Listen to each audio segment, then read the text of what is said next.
Ma famille m'a exclu de notre restaurant, l'investisseur les a lâchés. Je m'appelle Sienna Enright, et j'ai 31 ans. En ce moment même, mon père se tient sur le seuil de la cuisine du restaurant, un restaurant que j'ai passé 14 mois à bâtir, et il me dit de rester caché, pendant que ma sœur sort pour charmer l'investisseur, qui a pris l'avion spécialement pour moi. Reste en cuisine. Ta sœur s'occupe des investisseurs VIP ce soir. C'est ce qu'il a dit. Comme si j'étais une employée. Comme si mon nom ne figurait pas sur le dossier de présentation, qu'il a utilisé pour faire venir cet homme ici. Dans 10 minutes, j'enlèverai ce tablier, je sortirai par la porte de derrière, et je partirai. Et alors, l'investisseur principal, celui dont ma famille ne se doute pas qu'il sait déjà exactement qui je suis, se lèvera dans la salle à manger, et déchirera un chèque de 5 millions de dollars en 1000 morceaux, juste sous leurs yeux. Avant de vous raconter ce qui s'est passé, prenez s'il vous plaît un moment pour aimer la vidéo et vous abonner. Indiquez votre position et votre heure locale dans les commentaires, j'adore savoir d'où vous m'écoutez. Maintenant, laissez-moi vous ramener 14 mois en arrière, le jour où mon père m'a appelé, et m'a fait la promesse qui allait tout détruire. Il y a 14 mois, je suis au passe-plat, dans une cuisine étoilée au Michelin à Chicago, en train de dresser une poitrine de canard à 40 $, quand mon téléphone vibre. Papa. Gérald Enright n'appelle pas. Gérald Enright envoie des textos d'une seule ligne. Appelle ta mère, ou, quand viens-tu nous voir? Et il s'attend à ce qu'on obéisse. Alors, quand je vois son nom sur mon écran, un mardi à 21 h, j'entre dans la chambre froide et je réponds. Sa voix est différente, plus douce, le genre de douceur qu'il utilisait quand j'avais 8 ans, et qu'il voulait que j'arrête de pleurer, après m'avoir dit que la cuisine était un travail de service, pas une carrière. Sienna, j'ai réfléchi à ce que tu as construit là-bas. Ton talent, c'est du solide. Je suis fier de toi. Je ne dis rien pendant 4 secondes. Le compresseur vrombit au-dessus de moi. J'ouvre un restaurant, continue-t-il. Haute gastronomie, de la ferme à la table, de retour chez nous, et je veux que tu diriges la cuisine. Chef de cuisine, copropriétaire, 40%. Ton nom surtout. Je m'appuie contre une étagère de boîtes étiquetées. Le froid mord à travers ma veste de cuisine. Tu avais dit que la cuisine était un gâchis de mon éducation. J'avais tort. 3 mots que je ne l'avais jamais entendu prononcer, en 31 ans. Il parle pendant 20 minutes. Il décrit l'espace. Une ancienne usine textile sur River Street. Au plafond, briques apparentes. Il décrit le concept, saisonnier, local, le genre d'endroit pour lequel les gens conduisent 1 heure pour venir manger. Il décrit le projet familial, lui gérant la partie commerciale, moi la partie créative, un véritable héritage Enright. J'avais passé 8 ans à prouver que je n'avais pas besoin de son approbation. Un seul coup de fil, et j'avais de nouveau 18 ans, attendant qu'il me dise qu'il était fier. J'ai dit oui avant de raccrocher. J'ai donné ma démission au restaurant le lendemain matin. Je suis retourné à Milaven en mars. 12 000 habitants, un seul feu de circulation sur la rue principale. Le genre de ville où le restaurant du coin ferme à 19 h, et où le pompiste connaît le nom de jeune fille de votre mère. L'espace de l'usine est magnifique. Papa avait raison sur ce point. Des plafonds de 4 mètres, des poutres en pin d'origine, assez de place pour une salle de 60 couverts, et une cuisine ouverte qui permet aux clients de regarder le travail en cuisine. J'en tombe amoureuse dès le premier après-midi. Puis le vrai travail commence. Je passe 3 mois à concevoir le menu. Je teste 211 recettes. Je sélectionne chaque protéine auprès de fermes situées dans un rayon de 145 km. Je noue des relations avec une productrice de fromage de chèvre à Hardwick, et un cueilleur de champignons à Pinoloo, qui m'envoie un SMS à 5 h du matin, quand les chanterelles arrivent. Je recrute et je forme personnellement l'équipe de cuisine. Tommy Gallagher, 28 ans, un peu brut de décoffrage mais avec un palais brillant, devient mon sous-chef. Il était commis dans une cuisine de banquet d'hôtel quand je l'ai trouvé. Personne d'autre ne lui avait donné sa chance. Je l'ai fait. Il me l'a rendu en travaillant plus dur que n'importe qui, que j'ai jamais dirigé. Papa s'occupe du bail, des permis, du comptable, de l'avocat. Je ne remets rien en question. Il s'occupe des affaires, je m'occupe de la nourriture. C'est le marché. 4 mois avant l'ouverture, ma sœur Blé arrive.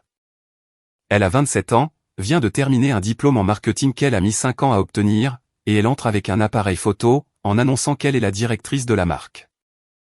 Je la regarde photographier une assiette, que j'ai mis 6 heures à développer, et la poster sur un compte Instagram qu'elle a créé le matin même. En légende, elle écrit « En train de construire quelque chose de magnifique ». Restez à l'écoute. Personne ne me demande si je veux une directrice de la marque. Personne ne me demande si je veux que Blé soit impliqué du tout. Elle est juste là. Et le sourire de papa, en la regardant un après-midi, est plus large qu'il ne l'a été pour moi en 4 mois. Chaque sauce, chaque assiette, chaque recrutement, c'était moi. J'ai juste supposé que la paperasse finirait par suivre. Le problème avec Blé, c'est qu'elle n'a jamais caché son désir de s'attribuer le mérite. Au lycée, elle a présenté un projet de science, que notre cousin avait réalisé, et elle a accepté le ruban sans sourciller. À l'université, elle a indiqué, consultante en restauration, sur son profil LinkedIn, 2 semaines après son arrivée ici. Mais ce qui me dérange, ce ne sont pas les publications Instagram. Ce sont les réunions. Elle commence à assister aux réunions avec les fournisseurs. Elle se présente à notre fournisseur de linge de table, comme étant la cofondatrice. Elle serre la main du distributeur de vin et dit « C'est moi qui prends les décisions créatives. Je prends papa à part, la 2e fois que ça arrive. » Elle dit aux gens qu'elle est cofondatrice. Il balaie ma remarque d'un revers de main. Blé est doué avec les gens. Toi, tu es doué en cuisine. Chacun joue sur ses points forts. Papa, elle s'attribue le mérite pour le menu. Elle ne connaît pas la différence entre un beurre blanc et une sauce béarnaise. Ne sois pas jalouse de ta sœur, Sienna. Ce n'est pas digne de toi. Je reste là, dans la cuisine que j'ai conçue, tenant une liste de préparation que j'ai écrite à 4 heures du matin, et mon père me dit que je suis jalouse. Ce soir-là, Blé me coince dans la chambre froide. Elle a ce sourire, celui qu'elle utilise quand elle veut vous faire croire qu'elle est gentille. Écoute, sœurette, tu es le talent. Je suis le visage. C'est comme ça que les affaires fonctionnent. Plus tôt tu l'accepteras, plus les choses se passeront en douceur. J'en parle à maman. Judith Enright, 58 ans, mariée à Gérald depuis 35 ans, n'a jamais remis en question une seule de ses décisions financières. Elle écoute. Elle hoche la tête. Puis elle dit, tu devrais être contente que toute la famille soit impliquée. Tout le monde n'a pas cette chance. Je raccroche et je m'assois par terre dans mon appartement, pendant un moment. Je n'ai jamais été invité à une seule réunion avec l'avocat ou le comptable. Pas une seule fois en 14 mois. Et je n'ai pas insisté. C'est de ma faute. Tommy est le genre de personne qui remarque les choses, et qui les dit à voix haute, que vous le vouliez ou non. Nous sommes en train de nettoyer les postes, après un dîner test, le 5e ce mois-ci, et il frotte la plaque de cuisson avec ce silence concentré, qui signifie qu'il est sur le point de dire quelque chose que je ne vais pas apprécier. Chef, je peux vous demander quelque chose? Vas-y. Je me suis occupé des registres d'inventaire pour le bureau, en classant des trucs, et j'ai vu beaucoup de documents dans ce classeur, le bail, les contrats avec les fournisseurs, les papiers d'assurance. Je gratte une plaque de cuisson et j'attends. Votre nom ne figure sur aucun d'entre eux. J'arrête de gratter. Quoi? Chaque document que j'ai vu, liste Gérald Enright et Blé Enright. Votre nom n'apparaît nulle part. La plaque de cuisson grésille, là où une goutte d'eau la frappe. Je fixe le mur derrière la hotte. Papa n'a probablement pas encore fini la paperasse. Il fait tout passer par la LLC. Il y a une procédure. Tommy hoche la tête, mais il n'a pas l'air convaincu. Bien sûr, c'est probablement juste une question de temps. Il finit la plaque de cuisson. Je finis les plaques. Nous travaillons en silence pendant 10 minutes. Puis, alors qu'il raccroche son tablier, il le dit doucement, presque comme s'il se parlait à lui-même. Vous devriez peut-être demander qui a signé la police d'assurance, parce que j'ai vu la demande sur le bureau, et il n'y a que 2 noms dessus. Il part. Je reste seul dans la cuisine. Le ventilateur de la haute vrombit au-dessus de moi. Quelque part dans la salle à manger, Blé rit de quelque chose sur son téléphone. Je me dis que c'est un retard administratif. Je me dis que papa a dit qu'il s'occuperait de la partie commerciale, et c'est ce qu'il fait. Je me dis beaucoup de choses, cette nuit-là. Je ne dors pas bien. 3 semaines avant l'ouverture, la réalité entre, vêtu d'un polo et tenant un presse-papier. Il s'appelle Dal quelque chose, un agent d'assurance du comté voisin. Il a besoin de signatures sur la police de responsabilité civile de l'entreprise. La loi de l'État l'exige, avant que nous ne puissions servir une seule assiette au public.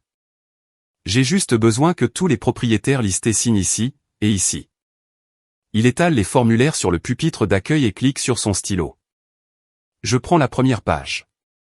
Sous, propriétaire membre de la LLC, 2 noms sont imprimés en lettres capitales claires, Gérald Enright 60%, Blé Enright 40%. C'est tout. C'est toute la liste. Je la relis. Je la relis une 3e fois. Mon nom n'est pas mal orthographié. Il n'est pas sur la page suivante. Il n'est nulle part. Excusez-moi, dis-je à Dal. Où est l'accord d'exploitation? Le document de création de la LLC. Il sort un dossier agrafé de sa chemise. Juste ici. Enregistré il y a 6 mois. 6 mois. Je vais à la liste des membres. Gérald, Blé, 2 signatures en bas. Aucune n'est la mienne. Je regarde la date. Gérald a créé cette LLC, alors que j'étais encore en train de trouver des cueilleurs de champignons à Pinoloo. Alors que je testais la recette numéro 147, et que je formais Tommy à gérer le passe-plat, comme je l'avais appris à Chicago. Il y a 6 mois, pendant que je construisais son restaurant de l'intérieur, mon père, lui, était en train de m'en exclure. Le minuteur de la cuisine derrière moi sonne. Je suis debout ici depuis 11 minutes. Je le sais, parce que je l'ai lancé en prenant le formulaire. Force de l'habitude, je minute tout. Dal me demande si ça va. Je lui rends les papiers, et je lui dis que je dois parler à Monsieur Enright, avant que quiconque ne signe quoi que ce soit. Mes mains sont stables. Ma poitrine ne l'est pas.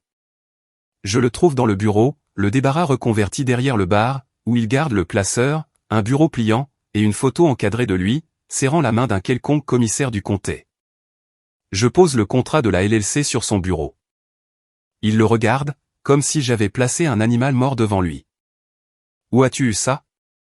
L'agent d'assurance l'a apporté. Il avait besoin des signatures des propriétaires. Mon nom n'est pas dessus, papa. Il se penche en arrière, croise les bras. Tu as fouillé dans les dossiers de l'entreprise. L'agent d'assurance me les a donnés. Réponds à ma question. Pourquoi Blé est-elle listée à 40%, et que je ne suis listé nulle part? Il expire bruyamment par le nez. C'est compliqué. L'avocat a dit qu'ajouter un 3e membre ralentirait l'enregistrement. J'allais t'ajouter après la soirée d'ouverture.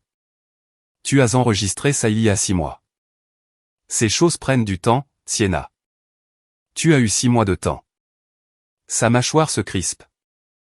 J'ai vu ce regard toute ma vie. Le moment où Gérald Enright décide que vous avez dépassé les bornes.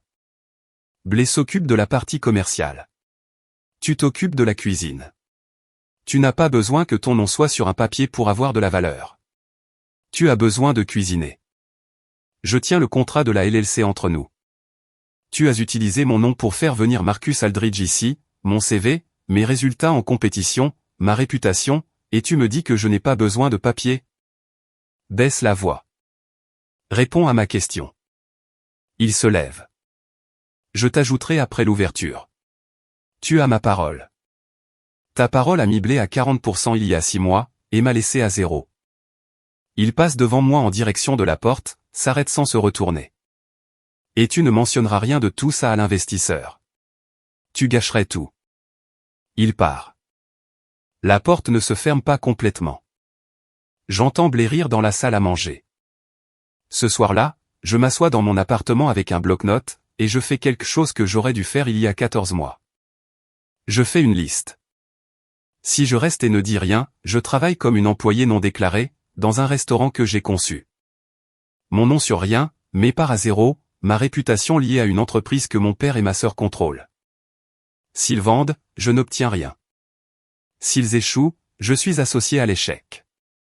S'ils réussissent, Blé donne les interviews, et moi, je fais la plonge. Si je pars, je perds 14 mois de travail non rémunéré. Je perds le menu que j'ai créé de toutes pièces. Je perds l'équipe que j'ai formée. Je repars de 0 à 31 ans, avec des économies épuisées, et un trou dans mon CV qui indique « projet familial ». Aucune des deux colonnes n'est engageante. Tommy appelle à 22 heures. Il a l'air d'être dehors. Chef, j'ai trouvé quelque chose dans l'imprimante du bureau aujourd'hui. Je pensais que vous devriez le voir. Il dépose une enveloppe Kraft à ma porte, et part sans entrer. À l'intérieur, se trouve un dossier de présentation de 32 pages. La première diapositive indique « En rate stable, une expérience gastronomique de la ferme à la table ». Sous le titre, une photo de moi au fourneau, ma biographie, ma place de finaliste en compétition, mon parcours de formation. Page 4, Sienna Enright, copropriétaire et chef de cuisine. Je le compare au document de création de la LLC. Le dossier de présentation dit que je possède 40%. Le document légal dit que je possède 0. Gérald a utilisé mon visage, mon nom et mes qualifications, pour attirer un investissement de 5 millions de dollars. Et ensuite, il m'a exclu de la propriété, comme si j'étais une photo d'archive, qu'il avait achetée pour la brochure. Je ferme l'enveloppe. Je ne pleure pas. Je ne casse rien.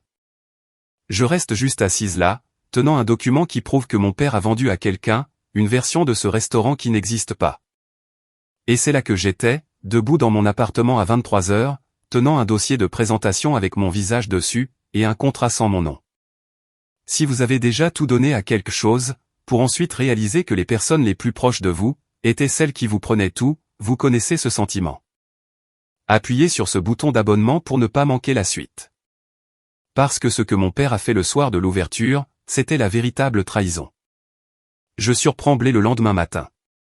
Elle est dans la salle à manger, en train de réarranger des centres de table qu'elle a commandés sans me le demander, fredonnant pour elle-même, le téléphone posé contre un verre d'eau, enregistrant un time-lapse pour Instagram. Nous devons parler. Elle ne lève pas les yeux. De quoi? Je pose le document de la LLC sur la table, entre deux vases de lavande séchée. De ça. Elle y jette un coup d'œil. Ne le prends pas. Ne bronche pas. Oh, ça. Tu savais. Bien sûr que je savais. J'ai aidé papa à le mettre en place. Le centre de table qu'elle ajuste est décalé de 8 cm. Elle le pousse du bout de l'ongle. Blé. Mon nom était censé figurer sur ce document. Elle me regarde enfin. Le sourire est patient. De la manière dont on sourirait à quelqu'un qui ne comprend pas une blague. Sienna, j'ai pitché l'idée à papa. Tu es une chef. Ta place est en cuisine. Ma place est dans la salle du conseil. C'est juste comme ça. Tu l'as pitché. Tu es allé voir papa, et tu lui as dit de m'exclure. Je lui ai dit de le structurer d'une manière qui ait du sens. Les investisseurs ne financent pas des recettes. Ils financent des marques. Et c'est moi, la marque. Je la fixe. Elle me fixe en retour. Derrière nous, la machine à expresso siffle pendant un cycle de nettoyage. Chaque photo sur ce compte Instagram, c'est de la nourriture que j'ai préparée. Et je l'ai stylisée, photographiée et publiée. La création de contenu est une compétence, Sienna. Tu ne peux même pas nommer 3 ingrédients du plat signature. Elle prend son téléphone et tape sur l'écran. L'enregistrement du timelapse s'arrête. Je n'ai pas besoin de nommer des ingrédients. J'ai besoin de nommer des investisseurs. Et c'est moi qui rencontre Marcus Aldridge le soir de l'ouverture, pas toi. Elle passe devant moi en portant un vase. Son parfum persiste, lavande est quelque chose de chimique. Je reste là, tenant un document légal que ma propre sœur a aidé à rédiger, pour m'effacer. Je conduis jusqu'à la maison de mes parents ce soir-là. Maman est dans la cuisine de la maison, pas celle du restaurant, épluchant des pommes de terre au-dessus de l'évier. Elle épluche vers elle, comme sa mère le lui a appris, une chose que je ne fais jamais, parce que ce n'est pas sûr. Maman, je dois te dire quelque chose. Elle continue d'éplucher. D'accord, ma chérie. Papa a retiré mon nom de la LLC. Je ne suis pas propriétaire. Je n'ai aucune part. Blé à 40%, et elle a aidé à tout mettre en place. L'éplucheur s'arrête. Elle tient une pomme de terre à moitié nue au-dessus de l'évier. L'eau coule sur ses doigts. Je sais. 2 mots. Elle savait. Depuis combien de temps? Ton père en a discuté avec moi quand il l'a enregistré. Il y a 6 mois. Il a dit que c'était une décision commerciale. Il a dit que tu finirais par comprendre. Je m'assois à la table de la cuisine, la même table où j'ai mangé des céréales avant d'aller à l'école pendant 18 ans, où je leur ai dit que j'allais en école de cuisine, où Gérald a dit que je gâchais mon potentiel. Maman, ils utilisent mon nom sur la présentation aux investisseurs. Ils disent à Marcus Aldridge que je suis copropriétaire. C'est de la fraude. Elle pose la pomme de terre et s'essuie les mains. N'utilise pas ce mot. Ton père ne ferait rien d'illégal. Il l'a littéralement fait. Sienna, n'en fais pas toute une histoire. C'est juste de la paperasse. Vous êtes toujours une famille. La paperasse est la seule chose qui prouve que j'existe dans cette entreprise, maman. Elle plie le torchon en un carré parfait. Si tu fais une scène, ton père t'exclura de tout. Pas seulement du restaurant, mais de la famille. Et voilà. Le vrai message. Reste silencieuse. Absorbe. Maintiens la paix. Le même message qu'elle me livre, depuis que je suis assez grande pour avoir une opinion différente de celle de Gérald. Je pars sans manger les pommes de terre. Je retourne au travail le lendemain. Je ne démissionne pas, parce que l'équipe que j'ai recrutée ne mérite pas d'être abandonnée 2 semaines avant l'ouverture. Tommy, nos cuisiniers, l'équipe de préparation, ils ont quitté d'autres emplois, parce que je leur ai dit que cette cuisine serait quelque chose de spécial. Les laisser tomber ferait de moi le même genre de personne que Gérald. Alors, je cuisine. Je finalise le menu dégustation de la soirée d'ouverture, 7 plats, chacun lié à un producteur local avec qui j'ai passé des mois à nouer une relation. Je fais des simulations de service. Je calibre le timing des assiettes à la seconde près. Et j'observe. J'observe Gérald coacher Blé, sur la façon de décrire le menu aux investisseurs. Elle lit des fiches dans le bureau, butant sur « chiffonnade » et prononçant « mise en place », comme si ça rimait avec « glace ». Gérald la corrige patiemment, comme il ne m'a jamais corrigé, parce qu'il n'en a jamais eu besoin. J'observe Blé répéter son discours de bienvenue, devant le miroir de la salle de bain. Elle penche la tête exactement au même angle à chaque répétition, testant quel côté est le plus photogénique. J'observe papa commander un nouveau présentoir à badge pour l'accueil. Il passe 40 minutes à les arranger. Le badge de Blé est centré en haut. Le mien n'est pas sur le tableau. Tommy me voit le regarder. Il ne dit rien. Il se met juste à aiguiser des couteaux, au poste à côté de moi, restant proche, travaillant en silence. Quelque chose change en moi, pendant ces 2 semaines. Je ne deviens pas plus en colère.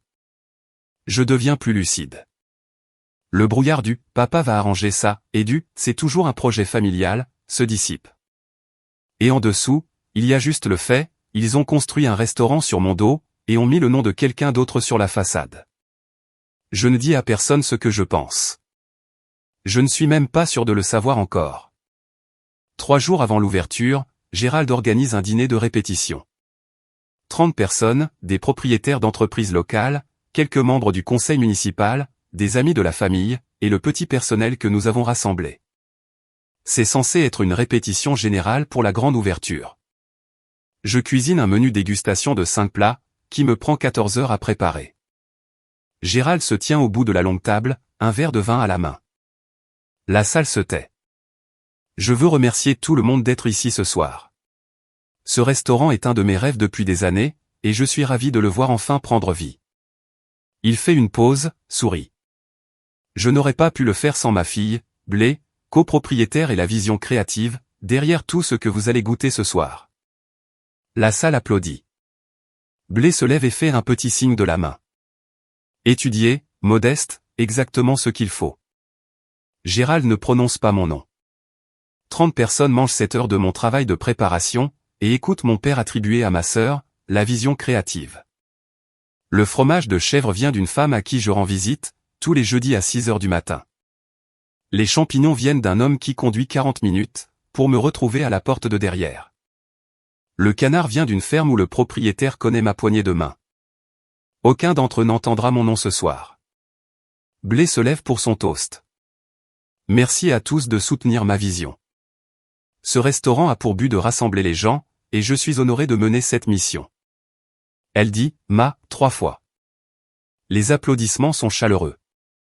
Je suis debout derrière le comptoir de préparation, toujours en tenue de cuisine, tenant encore la cuillère que j'ai utilisée pour finir la dernière sauce. 2 cuisiniers me jettent un coup d'œil en coin. Tommy fixe ses chaussures. Après le service, Tommy s'attarde. Ça va, chef? Je dénoue mon tablier, je le plie, je le pose sur le comptoir. Je suis exactement là où il me veut. Laissez-moi vous parler de Marcus Aldridge. 2 ans avant tout ça, je participe au concours national des chefs montants à Philadelphie. 32 chefs, 3 tours. J'atteins la finale à 4, avant de perdre contre un spécialiste de la pâtisserie, sur une épreuve de dessert, ma catégorie la plus faible. Après la compétition, un homme en costume bleu foncé me trouve au bar de l'hôtel. Cheveux gris, coupés courts, montre cher mais pas tapa accent grave-l'œil. Il commande un bourbon et s'assoit à un tabouret de distance. Votre confit de canard au 2e tour, était la meilleure assiette que j'ai vue en 15 ans, à juger des concours de cuisine. Merci. J'ai quand même perdu. Vous avez perdu sur le dessert. Personne n'investit dans un restaurant, pour la crème brûlée. Il fait glisser une carte de visite sur le bar. Marcus Aldridge. Je dirige un fonds d'investissement dans l'hôtellerie. Quand vous serez prête à ouvrir votre propre établissement, appelez-moi. Je garde la carte dans mon portefeuille pendant 2 ans. Je n'appelle jamais. Quand papa présente le restaurant aux investisseurs, il ne sait pas que Marcus et moi nous sommes déjà rencontrés. Il ne sait pas que Marcus a accepté la réunion, parce qu'il a reconnu mon nom sur le dossier de présentation. Il a reconnu mon nom sur le dossier de présentation. Il s'est souvenu de mon confit de canard de Philadelphie.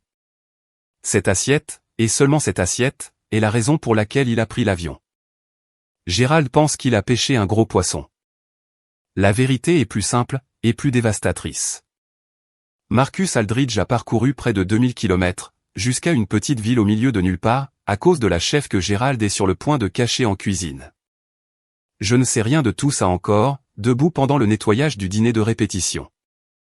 Je ne l'apprendrai que plus tard, mais c'est important maintenant, car cela explique tout ce qui se passe le soir de l'ouverture. Marcus ne vient pas pour le restaurant. Il vient pour moi. Le dossier de présentation reste sur la table de ma cuisine pendant 2 jours, avant que je ne l'ouvre à nouveau. Quand je le fais, je le parcours page par page. C'est soigné. Quelqu'un a payé un designer pour le mettre en page. Police claire, photographie professionnelle. Chaque image est de la nourriture que j'ai cuisinée, dressée dans des assiettes que j'ai sélectionnées, dans la cuisine que j'ai organisée. Page 1, en right estable, redéfinir la cuisine de la ferme à la table, au cœur de l'Amérique. Page 3, ma biographie. Diplôme d'école de cuisine avec mention, 3 ans comme cuisinière à New York, 5 ans comme sous-chef à Chicago. Finaliste du concours national des chefs montants. Chaque qualification que j'ai obtenue depuis mes 18 ans, présentée comme le fondement de cette entreprise. Page 4, Sienna Enright, copropriétaire à 40% et chef de cuisine. Ma photo, mon plat signature, une citation qui m'est attribuée, et que je n'ai jamais prononcée.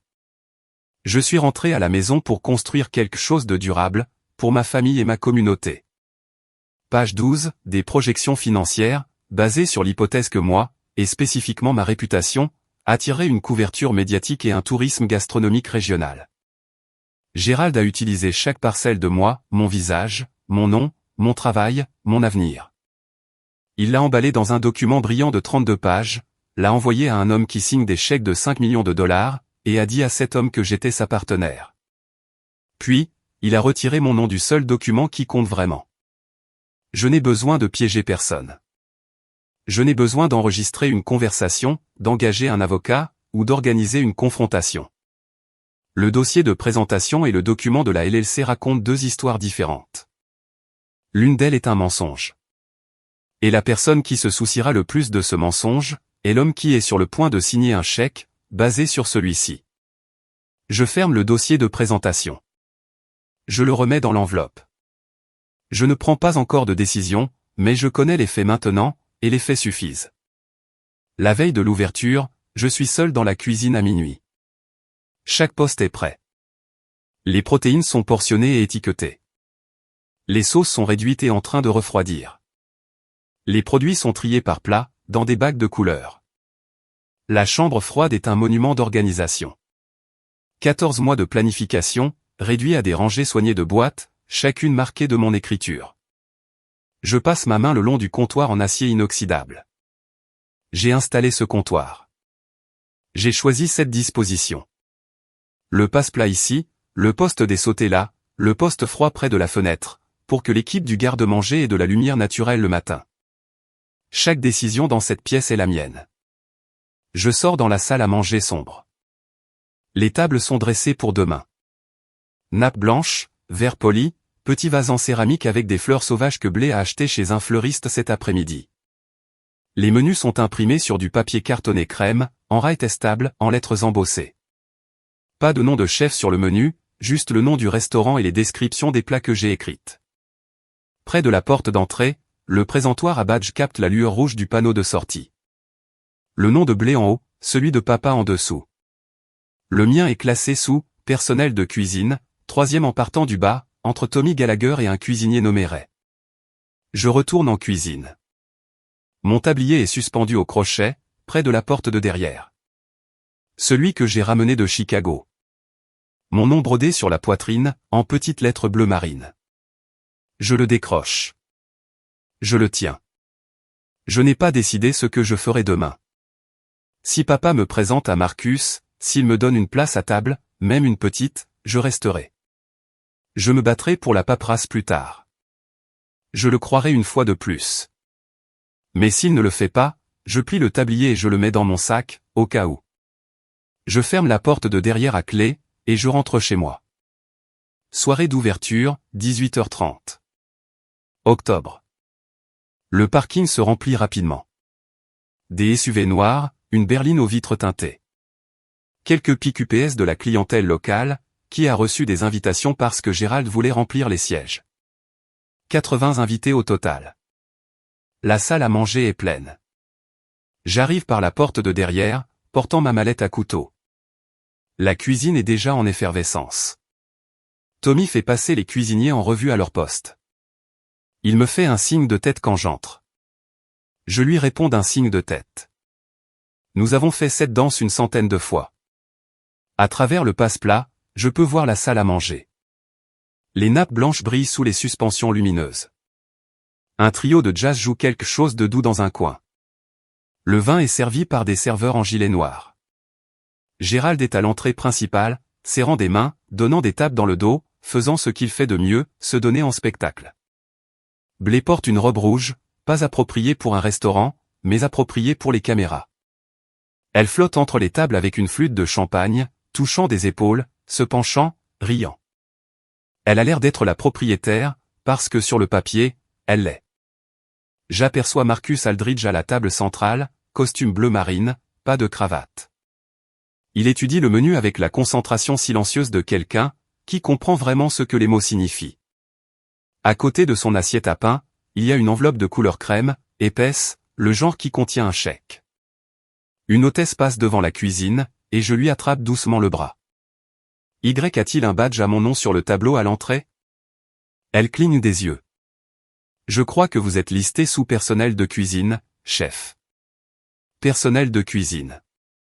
La personne qui a créé chaque plat que Marcus Aldridge est sur le point de manger, qui a conçu le menu qu'il est en train de lire, dont le nom et le visage sont sur le dossier de présentation qu'il a fait venir ici, classé entre le sous-chef et un cuisinier de 22 ans.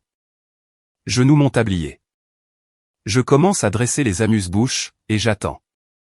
Gérald passe les portes de la cuisine à 19h15.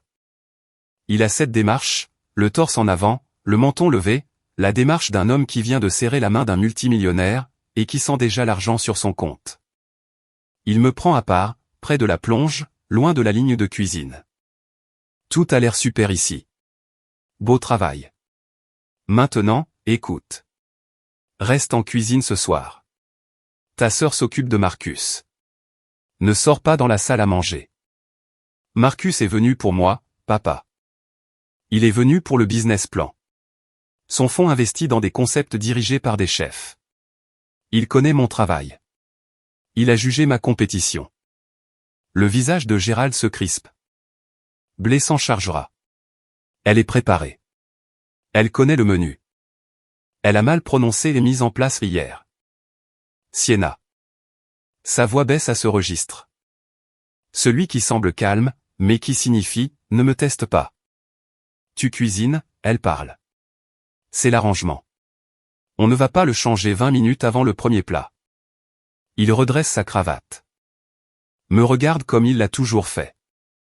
Comme si j'étais une ressource à gérer, pas une personne à consulter. Reste en cuisine. Fais ton travail. Il pousse la porte battante. Elle oscille 3 fois avant de s'immobiliser. À travers la fenêtre, je le vois traverser la salle à manger, et se glisser sur la chaise à côté de Marcus. Blé se penche de l'autre côté, le menu à la main, prête à expliquer des plats qu'elle n'a jamais goûtés, pendant leur phase de développement. La cuisine devient silencieuse. Pas littéralement. Les hôtes tournent à plein régime, les poils grésillent, mais l'équipe se tait. Ils ont tout entendu. Tommy me regarde depuis le poste des sautés. 2 cuisiniers fixent leur planche à découper. Je baisse les yeux sur mon tablier. Je regarde la porte de derrière, et quelque chose en moi devient très calme. Je regarde le tablier pendant un long moment. Peut-être 10 secondes, peut-être 30. Les lettres brodées, S en right, commencent à s'effilocher sur les bords. J'ai porté ce tablier dans 3 cuisines, dans 2 villes, pendant 8 ans. Il a survécu à des feux de graisse, à des services de 12 heures, et à un incident très malheureux avec un couvercle de mixeur. Je dénoue les cordons dans mon dos. La cuisine devient complètement immobile. Même la poêle à sauter cesse de grésiller. 4 paires d'yeux sont rivés sur moi. Je plie le tablier dans le sens de la longueur, puis en 3, comme on plie un drapeau. Je le pose sur le comptoir de préparation, juste à côté de la pile de bons de commande pour le premier plat. Tommy s'avance. Sa bouche s'ouvre, puis se ferme. La cuisine est à toi ce soir, chef. Ses yeux s'écarquillent. Vous êtes sûr? Je n'ai jamais été aussi sûr de quoi que ce soit. Je prends ma mallette à couteau sur l'étagère. Je prends mon sac au crochet, près de la porte de derrière. La porte est lourde, coupe-feu, en acier, et elle s'ouvre avec une barre anti-panique, qui fait un bruit sourd quand on la pousse. Je la pousse. L'air d'octobre me frappe au visage. Il sent la fumée de bois et l'herbe froide. Le parking est plein de voitures, appartenant à des gens qui mangent ma nourriture, dans un restaurant qui ne porte pas mon nom. Je marche jusqu'à ma voiture, une Honda Civic de 12 ans, avec une bosse sur l'aile arrière, et un permis de stationnement d'un garage de Chicago, toujours collé au pare-brise. Je monte. Je démarre le moteur. Je ne claque pas la porte. Je ne fais pas de discours. Je ne laisse pas de mots sur le passe-plat. Je pars, tout simplement. Mais avant de quitter le parking, je sors mon téléphone. J'ouvre mes contacts, et je tape un seul message. Le message me prend 4 brouillons. Je supprime les 3 premiers parce qu'ils sonnent en colère, puis blessé, puis défensif. Le 4e sonne comme moi. Monsieur Aldridge, ici Sienna en right. Je tenais à vous informer que je ne suis pas copropriétaire de ce restaurant, comme indiqué dans le dossier de présentation que vous avez reçu. Mon nom a été retiré de tous les documents légaux avant leur enregistrement. J'ai démissionné, avec effet ce soir. Je vous souhaite le meilleur. 43 mots. Pas d'accusation, pas de demande, pas de drame, juste les faits, livrés par la personne dont le visage est en page 3 d'un document, qui a menti sur son rôle. J'appuie sur envoyer. J'éteins mon téléphone. Je sors du parking.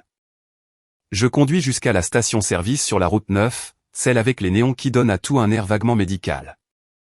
J'achète un sandwich à la dinde dans une boîte en plastique triangulaire, et une canette de ginger ale. Je mange sur le parking. Moteur en marche, chauffage allumé. À l'intérieur de ce restaurant, en ce moment même, 8 cuisiniers essaient d'exécuter un menu dégustation de 7 plats, sans leur chef de cuisine. Tommy crie les commandes depuis mon poste, fonctionnant à la mémoire musculaire et à la panique. Le premier plat sort probablement sans problème. Les amuse-bouches sont préparées et dressées, il ne manque que la garniture. Mais au troisième plat, quand le timing devient serré et que les sauces ont besoin d'être ajustées à la volée, la cuisine commencera à se désorganiser. Et dans la salle à manger, Marcus Aldridge regarde son téléphone. Je ne sais pas exactement ce qui se passe ensuite, parce que je ne suis pas là. Je reconstituerai les morceaux plus tard, grâce à Tommy, à un serveur qui a démissionné le lendemain, et à une blogueuse culinaire qui a posté un article avant minuit. Mais voici ce qu'on m'a dit. Voici ce qui s'est passé après mon départ. Dans la salle à manger, Blé est au milieu d'une phrase. Elle se tient à côté de la table de Marcus Aldridge, le menu à la main, décrivant le deuxième plat, une poitrine de canard poêlée, avec une purée de pané rôti, et une réduction de Porto aux cerises. Elle l'appelle « notre création signature » et attribue le profil de saveur à des mois de développement collaboratif, avec notre équipe culinaire. Marcus écoute poliment, puis il pose une question.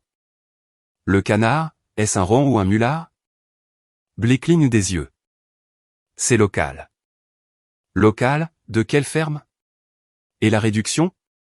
Le Porto est-il un tawny ou un rubis? Parce que le profil d'acidité changerait l'accord avec ce pinot. Le sourire de Blé tient bon, mais ses yeux se tournent vers Gérald, de l'autre côté de la table. Gérald lui fait un petit signe de tête, celui qui signifie « dis juste quelque chose avec assurance ». Je devrais vérifier avec la cuisine pour ces détails. J'aimerais parler directement à la chef en right. Le confit de canard qu'elle a fait au concours il y a 2 ans, est la raison pour laquelle je suis assis ici. Gérald se penche, d'un air suave et habitué. Sienna est en cuisine en train de gérer le service en ce moment. Elle sortira après le dessert. Blé s'occupe de la partie commerciale. C'est avec elle que vous travaillerez. Marcus hoche la tête, prend son verre de vin, boit une lente gorgée, puis son téléphone vibre. Il lit l'écran. Son visage ne change pas. Pas exactement. Sa mâchoire avance d'1 centimètre. Il pose le verre. Il prend l'enveloppe de couleur crème, qui était posée à côté de son assiette à pain toute la soirée, et la glisse dans la poche intérieure de sa veste. Gérald regarde l'enveloppe disparaître, et son sourire vacille pour la première fois de la soirée. Marcus lève les yeux de son téléphone. Son regard passe de Gérald à Blé, et de nouveau à Gérald. J'aimerais voir la chef en right, maintenant. Gérald claque des doigts à un serveur qui passe. Allez dire à la chef en right de sortir, s'il vous plaît. Le serveur disparaît par les portes de la cuisine. 20 secondes plus tard, il revient. Son visage a la couleur de la pâte crue. Monsieur en right. La chef en right n'est pas en cuisine. Comment ça, elle n'est pas en cuisine? Elle est partie, monsieur, il y a environ 20 minutes. La salle à manger n'est pas encore devenue silencieuse. Le trio de jazz joue toujours. Les verres tintent encore. Mais à la table centrale, le silence est total. Gérald fixe le serveur, comme si le jeune homme venait de lui annoncer que le bâtiment était en feu. Blé pose sa flûte de champagne. Elle est probablement allée chercher quelque chose dans sa voiture. Tommy pousse les portes de la cuisine. Il est toujours en tenue de travail, une serviette sur une épaule. Il se dirige directement vers la table centrale, et s'adresse à Marcus, pas à Gérald. La chef en right a quitté le bâtiment à environ 19h20. Elle a démissionné. Gérald se lève. Sa chaise racle le sol. Plusieurs clients à proximité se retournent. Elle n'a pas démissionné. Elle fait une crise. Elle va revenir. Marcus sort son téléphone de sa veste. Il le tient en l'air, pour que Gérald puisse voir l'écran. Je viens de recevoir un SMS de Sienna. Elle dit qu'elle n'est pas copropriétaire de ce restaurant. Elle dit que son nom a été retiré de tous les documents légaux, et qu'elle a démissionné. Il fait une pause, laisse les mots atterrir. Monsieur en right, j'ai parcouru 2000 km, pour investir dans une chef de calibre Michelin. Cette chef est-elle dans cette pièce? Le trio de jazz termine sa chanson. Personne n'applaudit. Le silence se propage depuis la table centrale, vers l'extérieur, comme une tache sur une nappe blanche. Gérald ouvre la bouche, la referme, l'ouvre à nouveau. C'est un malentendu. Marcus se lève lentement. Il boutonne sa veste d'une main. Un petit geste délibéré, qui commande la pièce bien plus que la voix de Gérald n'a jamais pu le faire. Un malentendu. Il le répète, comme s'il goûtait quelque chose de périmé. Votre dossier de présentation, page 4, liste Sienna Enright comme copropriétaire avec 40% des parts.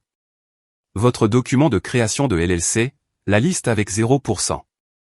Votre dossier de présentation dit quel est votre partenaire.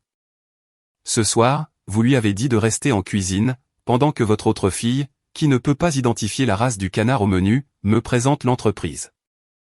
Le cou de Gérald devient rouge au-dessus de son col. Marcus, discutons de ça en privé. Nous en discutons ici même. Marcus met la main dans la poche de sa veste. Il sort l'enveloppe de couleur crème. Il ouvre le rabat. Il sort un chèque et le tient en l'air. La salle à manger devient silencieuse comme la mort. 80 personnes peuvent voir le nombre. 5 millions de dollars, écrit à l'encre bleue sur du papier de qualité. Marcus le regarde pendant 3 secondes. Puis, il le saisit à 2 mains, et le déchire par le milieu. Il déchire à nouveau chaque moitié. Il pose les 4 morceaux sur la nappe blanche, à côté du verre de champagne intact de blé. Je ne finance pas les entreprises bâties sur de fausses déclarations. Je suis venu ici pour Sienna Enright. Elle est partie. Mon argent aussi. Il prend son téléphone. Il range sa chaise. Il traverse la salle à manger en direction de la sortie, passant devant 80 clients qui ne mangent plus.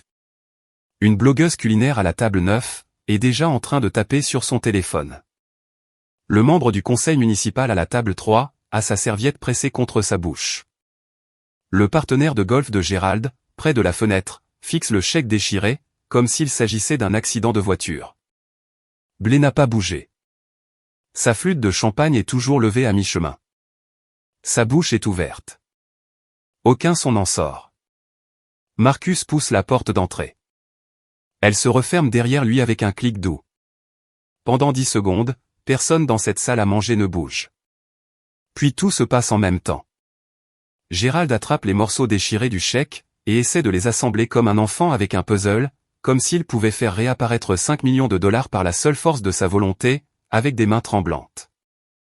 La flûte de champagne de blé bascule. Elle ne le remarque pas, jusqu'à ce que le vin goûte sur sa robe rouge. Elle la pose, et sa lèvre inférieure commence à trembler. Pas de culpabilité, mais de la réalisation soudaine et écœurante, que 80 personnes viennent de la voir publiquement démasquée comme une fraudeuse. Tommy s'avance depuis le seuil de la cuisine. Il est resté là depuis que Marcus a commencé à parler, les bras le long du corps, la serviette toujours sur l'épaule. J'en ai fini ici, monsieur Enright, et 3 des cuisiniers viennent avec moi. Nous nous sommes engagés pour la chef Enright. Elle est partie, et nous aussi. Gérald lève les yeux du chèque déchiré. Vous ne pouvez pas simplement partir. Nous avons un service. Vous n'avez pas de service. Vous n'avez pas de chef de cuisine. Vous n'avez pas de sous-chef. Et dans environ 30 secondes, vous n'aurez plus de cuisinier au sauté, ni de garde-manger non plus. Tommy retire son tablier et le laisse tomber sur la table la plus proche. Nous sommes venus ici pour Sienna, pas pour ça. Il entre dans la cuisine. 2 cuisiniers le suivent. Les portes de la cuisine se referment. Gérald est seul, debout à la table centrale. Des morceaux d'un chèque de 5 millions de dollars, éparpillés devant lui. Sa femme assise à 3 sièges de là, fixant son assiette. Sa plus jeune fille, épongeant du champagne sur une robe rouge avec une serviette. La moitié de son équipe de cuisine, sortant par la porte de derrière. La blogueuse culinaire à la table 9, publie son article avant même que les premiers clients ne commencent à chercher leur manteau. Le titre, La grande ouverture se transforme en grand désastre. Personne ne commande de dessert. C'est à ce moment-là, que tout ce que mon père a bâti sur des mensonges, s'est effondré. Et je n'étais même pas dans la pièce. J'étais assise dans ma voiture, sur le parking d'une station-service, en train de manger un sandwich à la dinde, dans une boîte en plastique triangulaire, et je sentais pour la première fois en 14 mois, que je pouvais enfin respirer. Si vous avez déjà quitté quelque chose qui vous étouffait lentement, vous savez que ce sandwich avait meilleur goût que tout ce que j'ai jamais cuisiné. Restez avec moi, car les retombées ne faisaient que commencer. Je me réveille à 6 heures du matin, par habitude. Pendant 14 mois, 6 heures du matin signifiait conduire jusqu'au restaurant, vérifier les livraisons de produits, goûter les fonds de la nuit. Ce matin, 6 heures du matin signifie être allongé dans un appartement en location, à fixer un plafond avec une tache d'humidité, en forme de Rhode Island. Mon téléphone est éteint depuis hier soir. Je l'allume. 14 appels manqués de papa. 3 de maman. 1 de blé. 7 textos de Tommy. Les textos de Tommy racontent l'histoire dans l'ordre chronologique inverse. Le dernier, envoyé à 1 heure du matin, « J'espère que vous allez bien, chef. Appelez quand vous serez prête. » Le premier, envoyé à 20h40, « Marcus est parti. Chèque déchiré devant tout le monde. Votre père perd la tête. La moitié de la cuisine est partie. C'est fini. » Je le lis 2 fois. Je pose le téléphone. À midi, la nouvelle s'est répandue dans Milaven, comme un feu de cuisine. L'article de la blogueuse culinaire a 400 partages. Le groupe Facebook local débat déjà de la faute de chacun. Quelqu'un de la chambre de commerce appelle le bureau de Gérald, et laisse un message vocal, demandant des éclaircissements sur la situation de l'investisseur. Gérald m'appelle pour la 15e fois. Je ne réponds pas. Le calcul est simple. Gérald a signé un bail de 10 ans pour l'espace de l'usine, $12 000 par mois. Il a contracté un prêt d'équipement de $400 000 pour l'aménagement de la cuisine. Il a embauché 22 membres du personnel, qui doivent maintenant tous être payés ou licenciés, et sa seule source de capital externe, vient de se déchirer en 4 morceaux, et de sortir par la porte d'entrée. Sans chef de cuisine, le menu que j'ai conçu est inexécutable. Sans l'investissement de Marcus, la marge de manœuvre est de quelques semaines. Sans sa réputation, qui est maintenant publiquement associée à la fraude, aucun autre investisseur ne le touchera. Le restaurant qui a mis 14 mois à se construire, a environ 14 jours à vivre. Gérald se présente à mon appartement un mercredi après-midi. Je sais que c'est lui, parce qu'il frappe comme il l'a toujours fait. 3 coups secs, une pause, puis 2 autres. La frappe d'un homme qui s'attend à ce que les portes s'ouvrent. J'ouvre. Il a l'air d'avoir 10 ans de plus que la semaine dernière. Sa chemise est froissée. Ses yeux sont rouges sur les bords. Il tient un dossier Kraft. Je peux entrer ? Dis ce que tu es venu dire. Il reste dans le couloir, le dossier contre sa poitrine. Sa voix se brise au premier mot. J'ai besoin que tu reviennes. Je vais arranger la LLC. Je te mettrai à 50%. Je réduirai blé à 10%. Tout ce que tu veux, reviens juste. Il y a 3 semaines, j'ai demandé les 40% que tu m'avais promis. Tu as dit que je n'avais pas besoin de mon nom sur un papier. J'avais tort. Tu avais tort il y a 14 mois, quand tu m'as appelé à Chicago avec un chiffre que tu n'as jamais eu l'intention d'honorer. Il regarde le dossier dans ses mains. J'ai apporté les papiers de modification. Ils sont prêts à être signés, maintenant. Papa. Je m'appuie contre le cadre de la porte. Tu ne m'offres pas 50% parce que tu me respectes.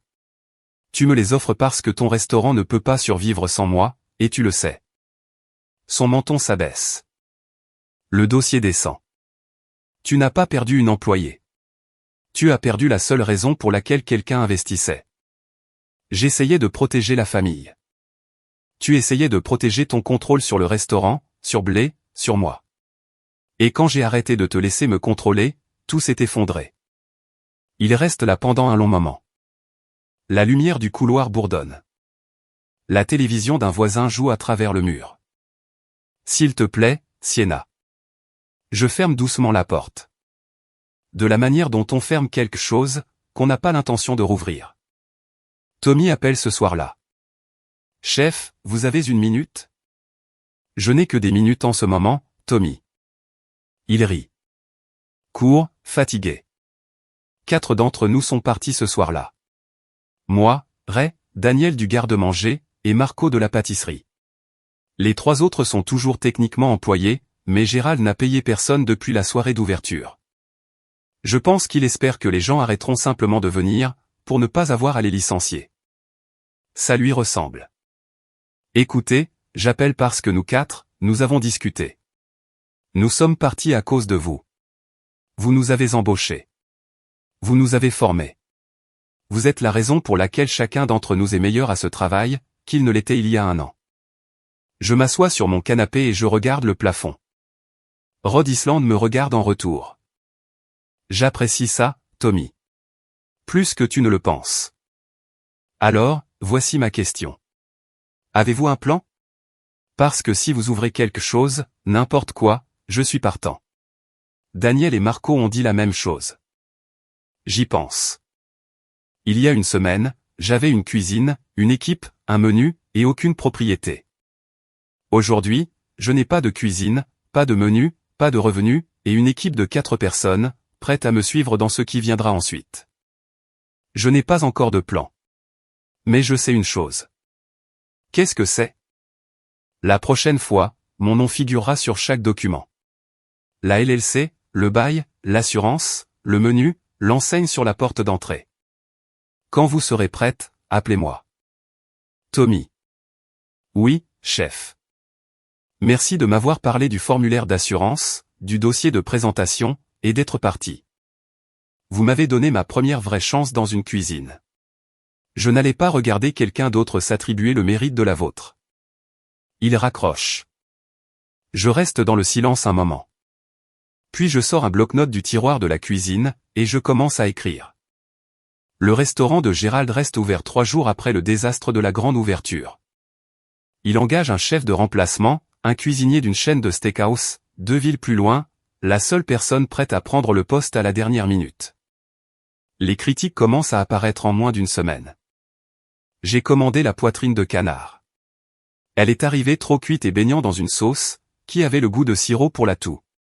Ce n'est pas le restaurant qu'ils avaient promis. 2 étoiles. Le menu dit de la ferme à la table.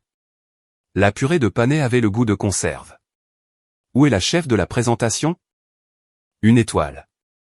Je m'attendais à une qualité Michelin, d'après la présentation aux investisseurs qui a circulé en ligne, j'ai eu un Applebee's avec un meilleur éclairage. 1 étoile. La blogueuse culinaire qui a couvert la grande ouverture, écrit un article de suivi. Elle compare le dossier de présentation, que quelqu'un lui a fuité, à la réalité actuelle. Elle publie des photos côte à côte, les assiettes de la cuisine test de Siena, contre ce qui est servi maintenant. L'article devient semi-viral dans les cercles gastronomiques régionaux. Le titre, la chef qu'ils ont effacée.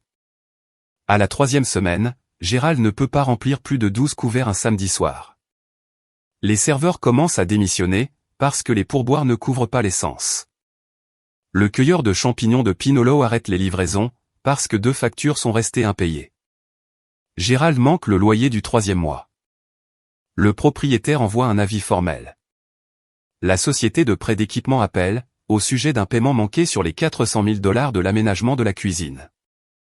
Blé supprime le compte Instagram du restaurant, après que la section des commentaires soit devenue un mur de variations sur le même thème, tu n'es même pas une vraie chef. Elle arrête complètement de venir au restaurant.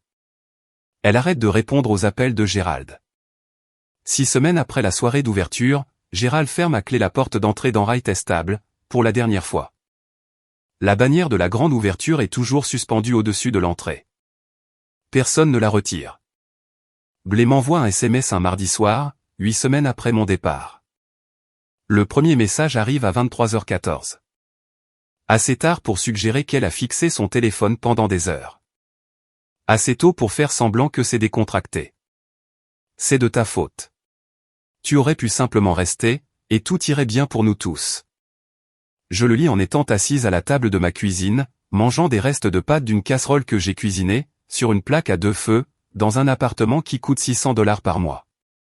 Je pose le téléphone et je prends une autre bouchée.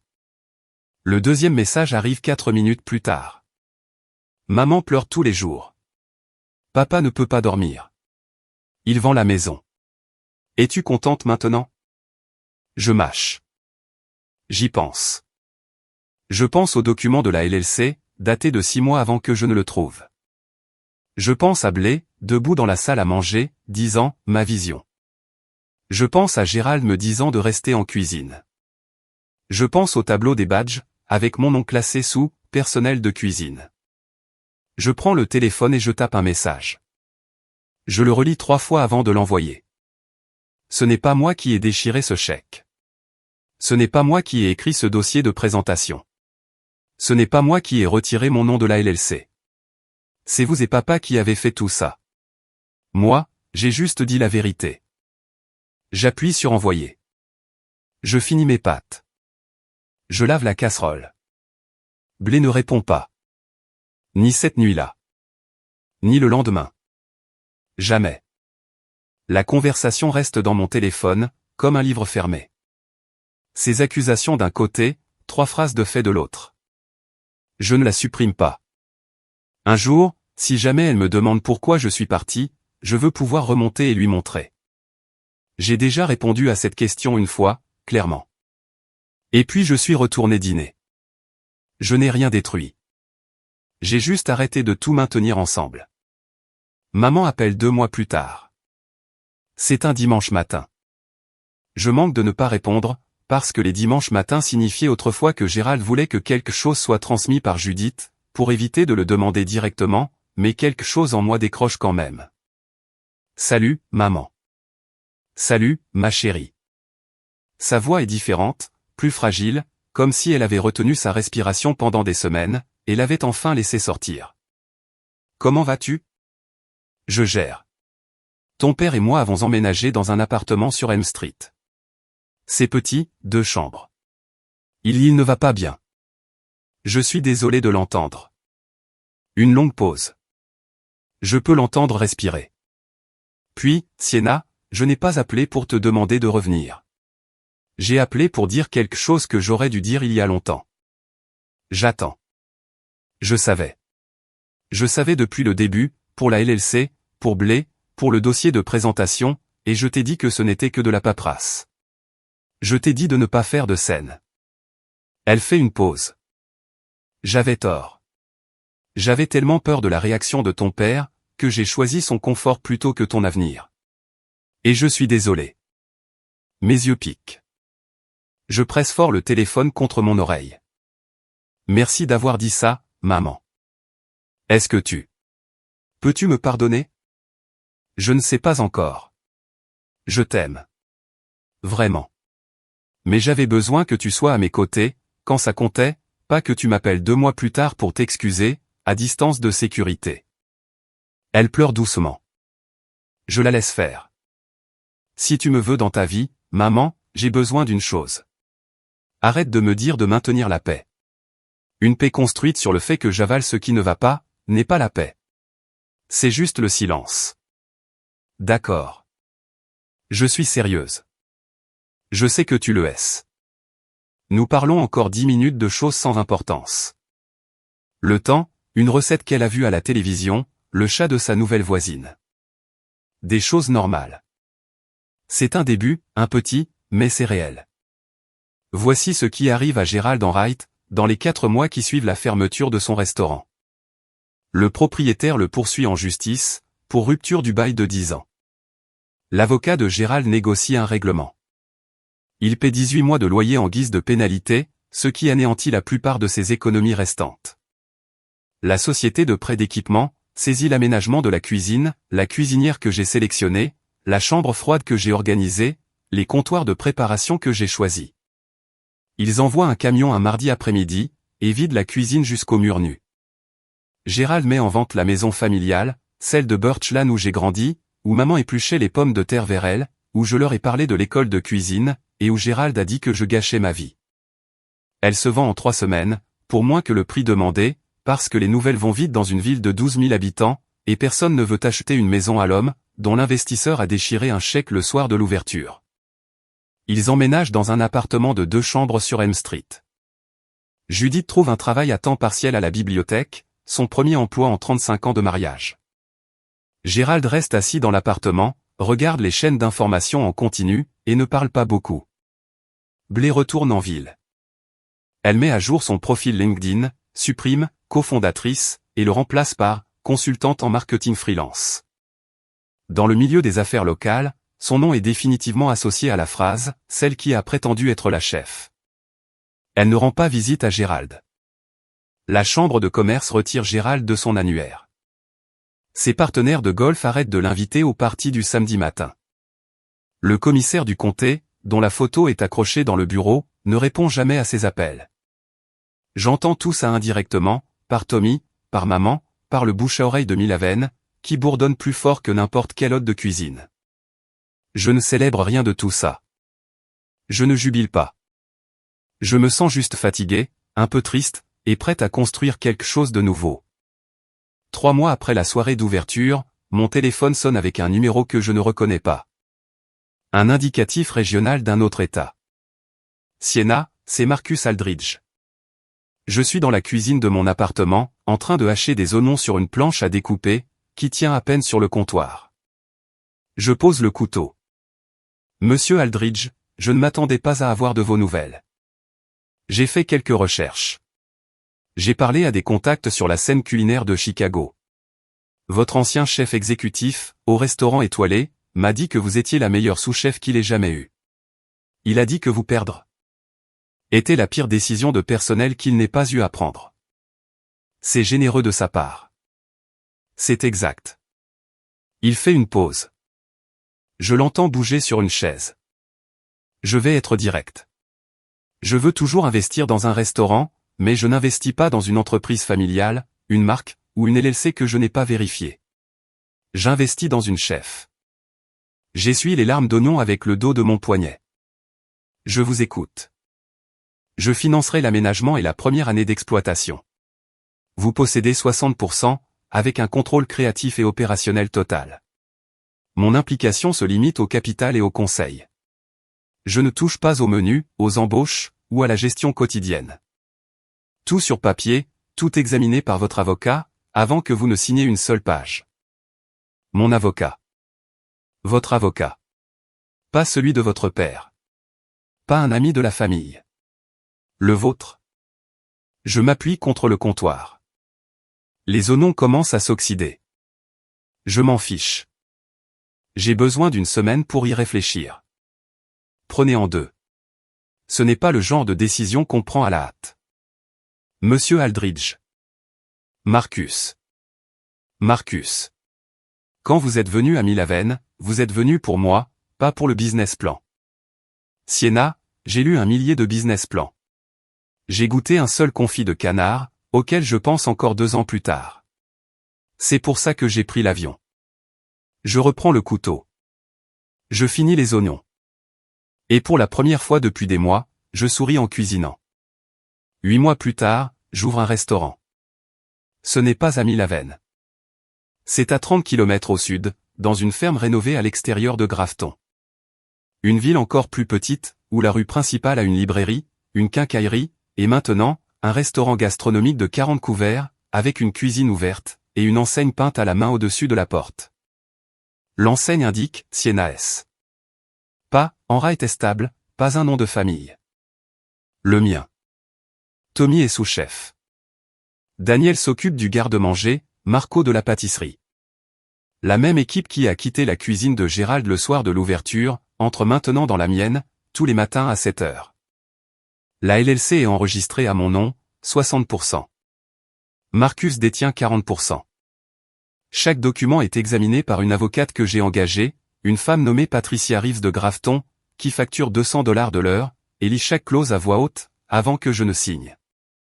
Mon nom est sur le bail, sur la police d'assurance, sur le permis du service de santé.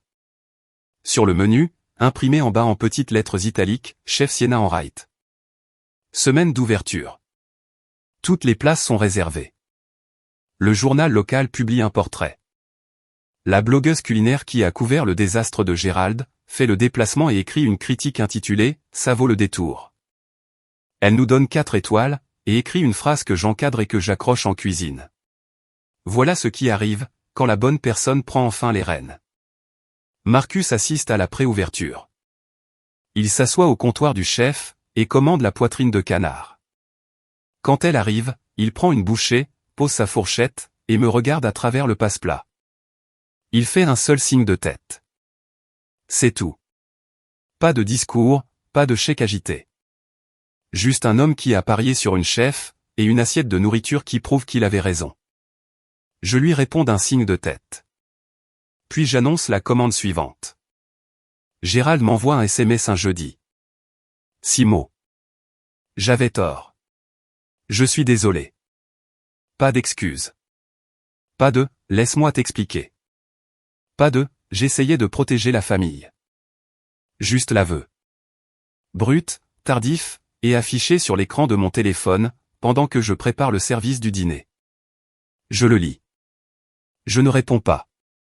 Pas parce que je le punis, mais parce que je ne suis pas prête. La préparation n'est pas quelque chose que l'on peut précipiter, en envoyant Simo à quelqu'un à qui l'on a menti pendant 14 mois. Le dimanche suivant, je retrouve maman dans un café à Grafton. Territoire neutre. Pas son appartement, pas la maison de Birchland qui ne leur appartient plus. Un endroit sans histoire. Elle a l'air plus petite que dans mes souvenirs. Elle commande un thé. Je commande un café. Ton père demande de tes nouvelles tous les jours. Je sais. Il regarde le site web du restaurant. Il lit les critiques. Je sais ça aussi. Elle pose sa tasse. Peux-tu lui pardonner? J'y pense. J'y pense vraiment. Pas le, bien sûr, réflexe, que la famille vous conditionne à produire. Je ne sais pas encore. Mais je me suis pardonné à moi-même. Pourquoi? Pour l'avoir cru pendant 14 mois. Pour avoir ignoré les signes. Pour avoir désiré son approbation si fort, que je lui ai remis ma carrière entre les mains, en lui faisant confiance pour y mettre mon nom. Elle tend la main sur la table. Je la laisse prendre la mienne. Si tu veux me voir, maman, je suis là. Mais je ne m'assiérai pas à une table où l'on s'attend à ce que je prétende que tout va bien, quand ce n'est pas le cas. Et si Blé veut parler, elle peut me contacter elle-même, avec autre chose que des reproches. Maman hoche la tête. Elle me serre la main. Le pardon n'est pas une porte que je ferme. C'est une porte que j'ouvre, quand je suis prête. Et je ne suis pas encore prête. Nous finissons nos boissons. Elle me parle de la bibliothèque.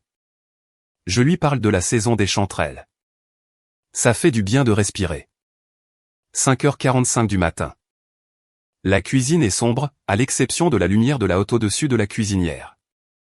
J'arrive avant tout le monde, parce que c'est ma partie préférée de la journée, les 15 minutes où la cuisine n'appartient qu'à moi. J'accroche mon sac au crochet près de la porte de derrière. Le même emplacement de crochet que dans l'ancien restaurant, mais cette porte est à moi. Ce bâtiment est à moi. Ce silence est à moi. Je plonge la main dans le sac, et je sors mon tablier. L'ancien, celui de Chicago, avec « S. Enright » brodé sur la poitrine. Les lettres sont plus effilochées maintenant. Le tissu est plus fin. Il y a une marque de brûlure près de l'ourlet, causée par une poêle à sauter qui s'est renversée, lors de mon 3e jour à New York, il y a 11 ans. Je le noue, j'ajuste les bretelles, je regarde mon nom. Je me souviens d'avoir plié ce tablier sur le comptoir de préparation, au restaurant de Gérald. Je me souviens d'être sorti par la porte de derrière, dans l'air d'octobre qui sentait la fumée de bois. Je me souviens d'un sandwich de station-service qui avait le goût de la liberté, d'un SMS de 43 mots, et d'un chèque déchiré en 4 morceaux, dans une pièce pleine d'inconnus. Je pensais que partir, c'était perdre, que quitter la cuisine signifiait abandonner tout ce que j'avais construit. Il m'a fallu du temps pour comprendre que ce que j'avais bâti, m'avait suivi à travers cette porte. Le menu, les compétences, la réputation, l'équipe. Rien de tout cela n'appartenait au bâtiment. Tout cela m'appartenait. La porte de derrière s'ouvre. Tommy entre. Café à la main, tablier déjà noué. Bonjour, chef. Bonjour, chef. Il sourit. Je souris. Il se dirige vers son poste. J'allume la cuisinière. 40 couverts. Mon nom sur la porte. Mon nom sur le bail. Mon nom sur chaque document. Mon nom est Sienna Enright.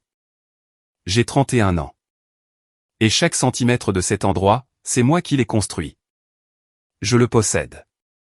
Et personne ne peut me l'enlever. Voilà donc mon histoire. Je suis sorti par une porte de derrière, avec rien d'autre qu'une mallette à couteau et un tablier, et j'ai construit quelque chose qui est entièrement à moi. 40 couverts, mon équipe, mes règles, mon nom sur tout. Si vous êtes actuellement dans une situation où quelqu'un utilise votre talent, mais efface votre nom, où l'on construit quelque chose sur votre dos, et où l'on met le visage de quelqu'un d'autre sur la façade. J'espère que cette histoire vous rappelle une chose, votre valeur ne disparaît pas quand vous partez. Elle vous suit. Les gens qui ont besoin de vous, vous trouveront toujours. Ceux qui vous ont utilisé, sentiront toujours le vide. Maintenant, j'ai une question. Si vous étiez à ma place ce soir-là, debout dans la cuisine, tablier noué, votre père vous disant de rester caché, seriez-vous parti plus tôt, ou seriez-vous resté jusqu'à la fin de la grande ouverture? Laissez votre réponse dans les commentaires. Je les lis absolument tous. Et si ce n'est pas déjà fait, abonnez-vous et consultez la description pour d'autres histoires comme celle-ci. On se voit dans la prochaine.